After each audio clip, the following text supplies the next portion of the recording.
ధరణి గర్భమున చెట్లుగా పుట్టి చల్లని ఒడిలో పక్షుల పెంచి వానకు చలికి ఎండ తాకిడికి రక్షణనిచ్చును గొడుగువలే. ధరణి గర్భమున చెట్లుగా పుట్టి చల్లని ఒడిలో పక్షుల పెంచి వానకు చలికి ఎండ తాకిడికి రక్షణనిచ్చును గొడుగువలే.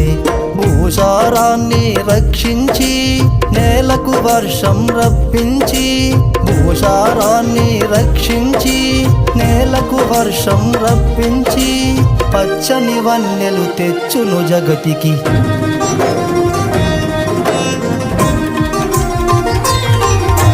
నరజాతి మనుగడకు ఆధారం చెట్లు నాటండి వేల వేలుగా నేల ఈనినట్లు.